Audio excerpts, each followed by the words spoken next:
Good evening, everyone. Welcome to Dong Nai Radio and Television Stations. Here's the news today. According to Dong Nai Department of Industry and Trade, by the end of November this year, Dong Nai had 6 groups of goods with export turnover exceeded $1 billion. 6 product groups include footwear, machinery and equipment and spare parts, wooden products, textile fiber means of transport and spare parts, in which leading is footwear, ranks second is machineries and equipment and spare parts. These are the main export commodity group of the province. Only these 6 groups of goods have a total export turnover of more than $13.1 billion, according for nearly 58% of total export turnover, and have a rather large trade surplus. This year, despite many difficulties, it is expected that the export turnover of Dong Nai will still double compared to last year's plan. Currently, enterprises in Dong Nai have trade with more than 170 countries and territories around the world, but export goods still focus on a few large markets such as US, Japan, Europe, and South Korea, China, Asia. On December the 8th, the opening ceremony of the Vietnam International Defense Exhibition 2022 took place at Gia Lam Military Airport, Hanoi.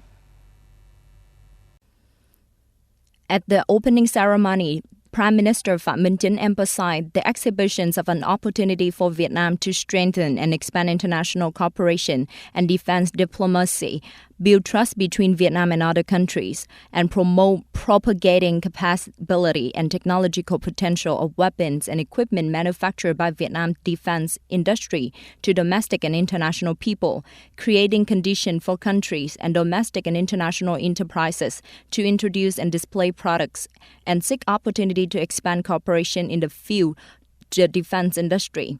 The exhibition extracts 174 domestic and foreign enterprises and cooperation from 30 countries in Asia, Europe, and America.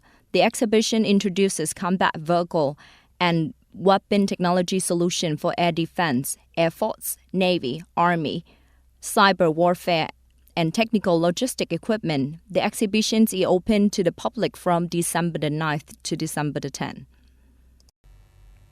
After 3 years of suspended operations because of the COVID-19 epidemic in 2023, the opening ceremony of Trung Temple, Nam Định will be held again. The opening ceremony of Trung Temple, Nam Định takes place on the night of January the 14th and 15th every year at Trung Temple in order to preserve and promote cultural value and educate patriotic tradition to fight against foreign invaders. Remember the merits of an ancestor. Remember the great merits of Trung dynasty, who had the merits of building the country with 3 times and defeating the Nguyen Mông invaders. This festival attracts a large number of people and tourists to attend. The European Defense Agency EDA said that the continent's defense spending will exceed 200 billion euros for the first time in 2021, accounting for 1.5% of the gross domestic products of the 26 EDA member states.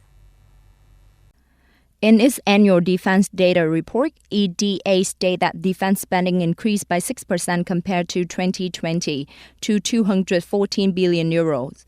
This is the strongest increase in Europe, began increasing military spending in 2015 after Russia annexed the Crimean Peninsula.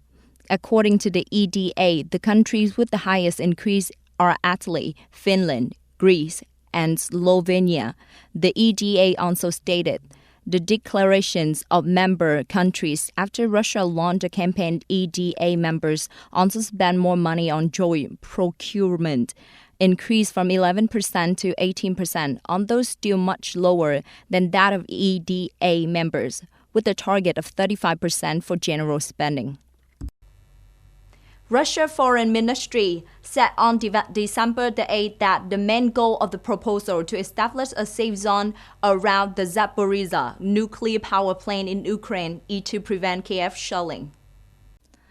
Both Moscow and Kiev accuse each other of shelling Europe's largest nuclear power plant, leading the risk of the nuclear accident. The plant has been shelled several times in Russia to control the facility shortly after launching a special military operation in Ukraine in February, prompting the International Atomic Energy Agency, IAEA, to call for establishment of the facility demilitarized zone around the plant. That is the end of our news today. Thank you for your listening.